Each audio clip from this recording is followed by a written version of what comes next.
मस्जिद के प्लाट के ऊपर अवाम का ये जम गफीर पिंडी इस्लामाबाद से अल्हम्दुलिल्लाह निकल आया है।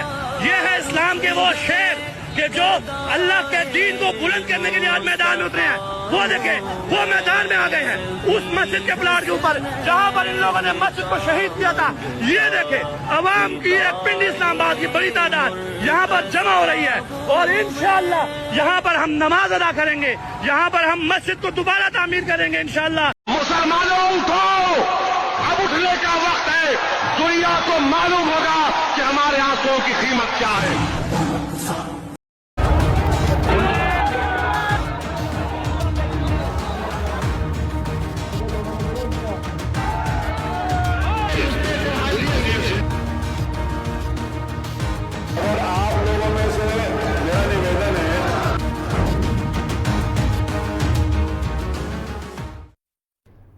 नमस्कार, आप देख रहे हैं हिंदी खबर। आपके साथ मैं हूं मोनिका सिंह। उत्तर प्रदेश विधानसभा के मॉनसून सत्र में जबरदस्त हंगामा देखने को मिला।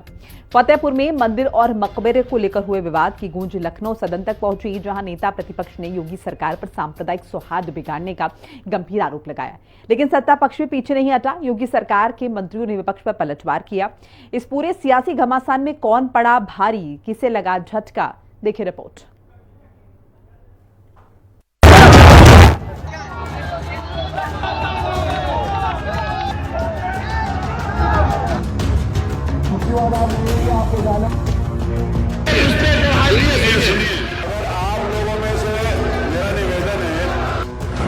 सदन में विपक्ष ने मकबरा मुद्दा उछाला। योगी के मंत्रियों ने सपाइयों को धो डाला। फतेहपुर में मकबरा बनाम मंदिर विवाद, आखिर किसने बिगाड़ा सामाजिक सौहार्द। फतेहपुर में मकबरा मंदिर विवाद की घटना को लेकर उत्तर प्रदेश विधानसभा में मॉनसून सत्र के दौरान जमकर हंगामा हुआ। नेता प्रतिपक्ष माता प्रसाद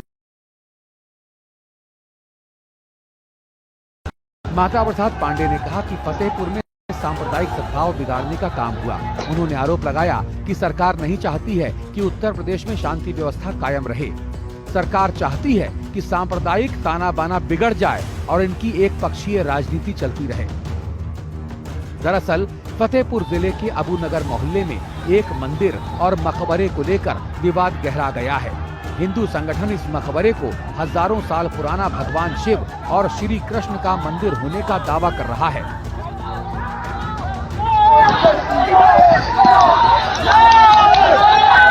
जबकि मुस्लिम पक्ष इसे नवाब अब्दुल समद का मकबरा बताता है। इसी बीच सैकड़ों की संख्या में हिंदू पक्ष के लोग मकबरे में घुस गए और भगवा झंडा फहरा दिया, जिसका वीडियो सोशल मीडिया पर वायरल हो गया।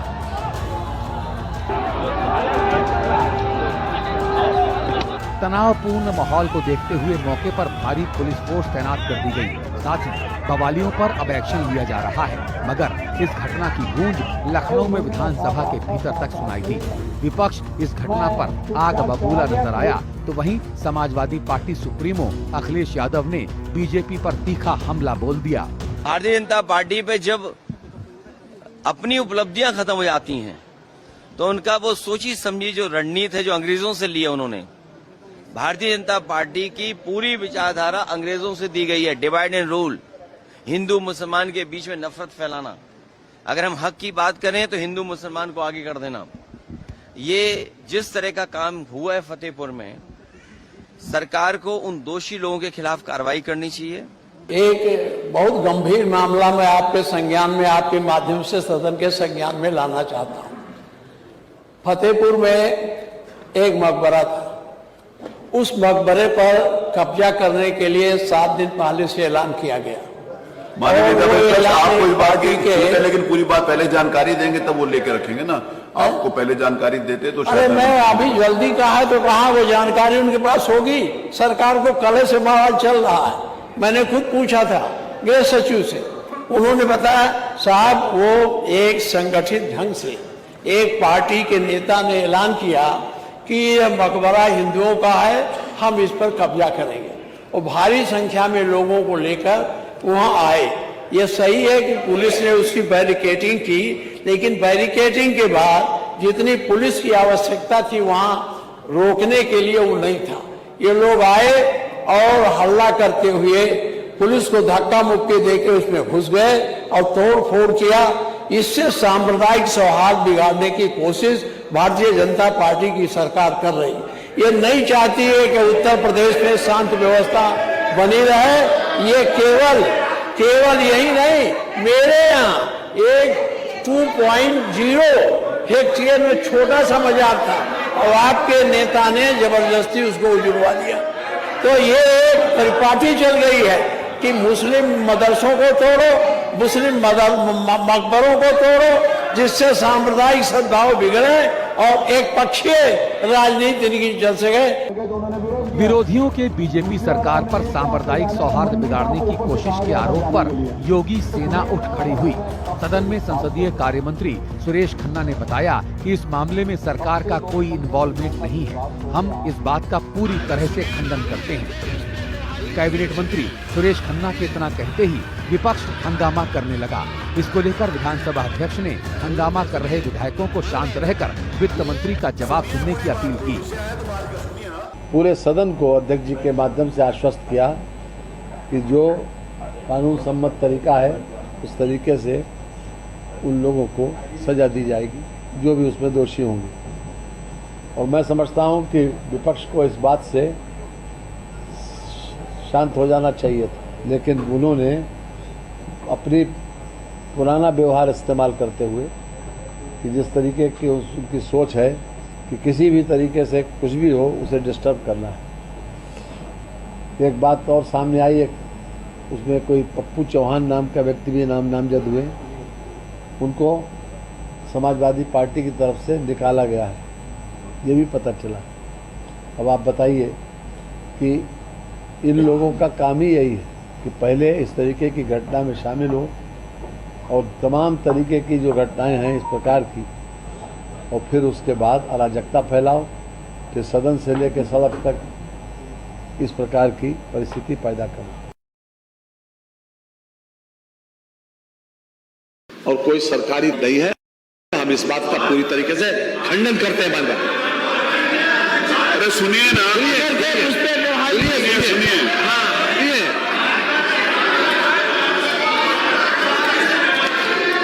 सुनिए ये पूरी बात, कोई विषय है तो बात का सुनिए ना। माननीय नेता विपक्ष ने जो विषय उठाया उसके बाद उत्तर में तो सुनिए, आप जवाब सुनिए तो सही। पूरी अगर कोई विषय है तो आनंद जी बताइए। ये क्राइम नंबर 300। अरे सुनिए ना पूरी बात, आपने विषय उठाया तो उत्तर में तो सुनिए, सरकार का पक्ष में तो सुनिए।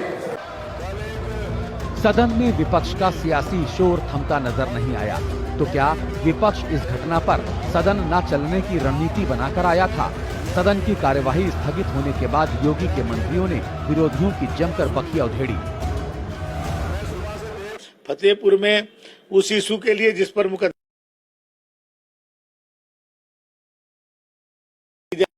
जाएगी, लेकिन एक बहाना लेकर के उसको जो है, क्योंकि इनके पास कोई मुद्दा नहीं है और न कोई इनके पास कोई विजन है। ये लोग तो बस गुंडागर्दी के आधार पर चुनाव लड़ते हैं और उसी तरह की सरकार चलाते हैं, इसलिए लोकतंत्र में इनका भरोसा ही नहीं है। कानून अपना काम करेगा।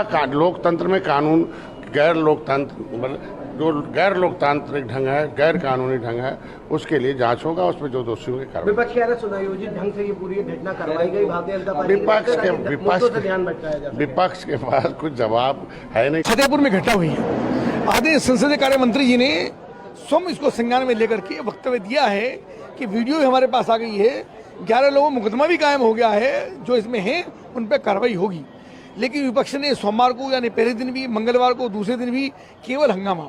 विपक्ष के पास कोई मुद्दा ही नहीं है, जनहितैषी कोई मुद्दा उनके पास नहीं है, प्रदेश की कोई चर्चा वो करना नहीं चाहते, डिबेट करना नहीं चाहते। आदरणीय सतीश महाना जी जो विधानसभा के अध्यक्ष हैं, उन्होंने ही उनको बोलने का अवसर दिया, आप आइए, जो विषय आपके मन में उन पर चर्चा आप करिए, वो नहीं करते हैं। हमेशा कल मुख्यमंत्री ने भी कहा था कि लोकतंत्र में उनका कोई आस्था नहीं, और मैं चर्चा याद दिलाना चाहूँगा आपको मुजफ्फरनगर की। आज ये कानून की बात करते हैं, आदरणीय मुख्यमंत्री ने मुकदमा कायम कराने का काम किया, लेकिन 2013 में मुजफ्फर में दंगा हुआ था, आदरणीय अखिलेश यादव जी मुख्यमंत्री थे, 2 नौजवान जिनकी हत्या हुई, उनके हत्यारों को तत्काल प्रभाव छोड़ने का काम और तत्कालीन एसएसपी डीएम का रात को ही ट्रांसफर करने का काम आपने गिरफ्तारी क्यों की? यानी मुस्लिम तस्वीकरण में इतना अखंड डूबे हुए थे कि उन लोगों का ट्रांसफर रात को ही करने का काम किया, हत्यारों को छोड़ने का काम किया, जिसके कारण से 100 लोग मौत के शिकार हुए। बिल्कुल स्पष्ट है कि विपक्ष चर्चा नहीं करना चाहता है। हम 2 दिन से देख रहे हैं, कल भी और आज भी, दोनों दिन विपक्ष ने सत्र नहीं चलने दिया विधानसभा का, जबकि सरकार की तरफ से बार बार ये कहा जा रहा है कि हम सब सवाल जवाब देने के लिए तैयार हैं, हम पूरी तरीके से, विपक्ष प्रश्न करे। बहुत सारे मुद्दे, इम्पोर्टेंट मुद्दे हैं जिस पे सरकार पूरी तरीके से तैयार है, अपनी चर्चा कराना चाहती है, लेकिन मुझे लगता है विपक्ष केवल राजनीति करने विधानसभा में आया है। जनता के मुद्दों को जो विपक्ष को उठाना चाहिए उसको न उठाकर केवल अपनी राजनीतिक रोटियां सेक रहा है विपक्ष। और ये जो गैर जिम्मेदाराना जो विपक्ष का जो रवैया है, जो आज ही नहीं बल्कि हम 3.5 वर्ष से लगातार देख रहे हैं कि जब भी डेवलपमेंट की बात आती है, प्रदेश के विकास की बात आती है, प्रदेश के विकास की चर्चा की बात होती है, विपक्ष वॉकआउट कर जाता है या सदन चलने नहीं देता है। फतेहपुर में फिलहाल माहौल शांत है, लेकिन तनाव बना हुआ है। उधर सियासी गलियारों में मानो जलजला आया हो। पुलिस ने कार्रवाई करते हुए 10 नामजद और 150 से ज्यादा अज्ञात लोगों के खिलाफ मुकदमा दर्ज कर लिया है। सरकार ने साफ कर दिया है कि सौहार्द बिगाड़ने वालों को किसी भी सूरत में बख्शा नहीं जाएगा। फिर विपक्ष इस मामले पर इतना आक्रोशित क्यों नजर आया? कहीं ऐसा तो नहीं कि इस घटना में समाजवादी पार्टी के नेता पप्पू चौहान का नाम आने के बाद सपा बैकफुट पर आ गई हो? इसी डैमेज को कंट्रोल करने के लिए समाजवादी पार्टी के लोग लाल पीले हो रहे हैं। हालांकि समाजवादी पार्टी ने इस मामले पर अपना पीछा छुड़ाते हुए नेता पप्पू चौहान को पार्टी से बाहर का रास्ता जरूर दिखा दिया है, मगर वो कहते हैं ना कि अब पछताए का होत जब चिड़िया चुग गई खेत। अब समाजवादी पार्टी कितना भी शोर मचाती रहे, पप्पू तो अपना काम करके किनारा कर ही गया। लखनऊ से विक्रम सिंह राठौर, राहुल श्रीवास्तव और लालचंद के साथ ब्यूरो रिपोर्ट, हिंदी खबर।